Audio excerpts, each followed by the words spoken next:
It's been a couple of years now since Ansel Toney of Farmland, Indiana was on television. And for my money, that's far too long. For those of you who are not familiar with Mr. Toney, he is America's master kite builder.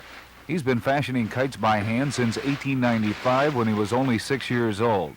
Since then, he's built tens of thousands of kites in all shapes and all sizes. There, this winter, I averaged 8 a day of those like that.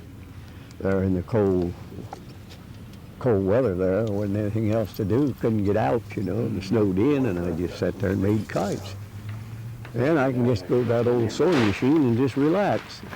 I've got 2 in Honduras, 2 in England, some in Germany, and had a chance to ship some to Ireland, but I told them it cost too much. $50 to ship a kite to Ireland. I wasn't going to do that. If they could take it on the plane by themselves, it'd be different. But I get to meet so many nice people and so many young children. I've got pictures of kids up at the house that I wouldn't take a pretty for. Don't find many honor people flying kites. At 91 years old, Ansel Toney has the look and the sound and the bounce of a man 60 years younger. And since I am 60 years younger, I think I know whereof I speak. He is quite simply in love with those kites. And it is that love that has kept him so young.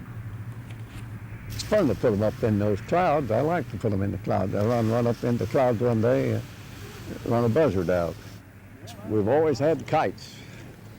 I went to St. Louis World's Fair in 1904 when I was 16 years old. My grandfather took me there, and I saw the first French military kite fly there. It was what they call a modified box kite. And we came home, and we've had those kind of kites ever since. Take a hold of that, Tim. Boy, that's got some pull to it, doesn't it? Got a nice pull now. Now look how she's stretching up there. That is really up there. That tension. Whew.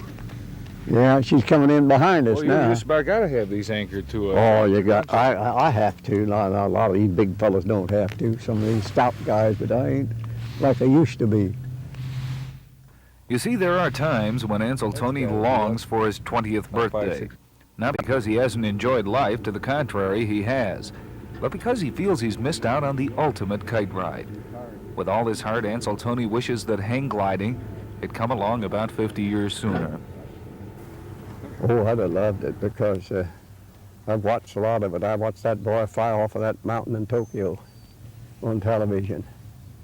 I'd have loved that. That'd have just been up my alley. I can honestly say that spending a day with Ansel Toney was one of the greatest educations of my life. There is a sense of calm about the man, and yet a precocious enthusiasm for life that shines through everything he does. So as we were packing up our gear for the trip back to Indianapolis, one thought kept running through my head. What a better place this world would be if all politicians and hairy business executives and runaround TV reporters were made to sail kites through the sky at the beginning of each day. Tim Fritz, Channel 8 News on the scene, Farmland, Indiana.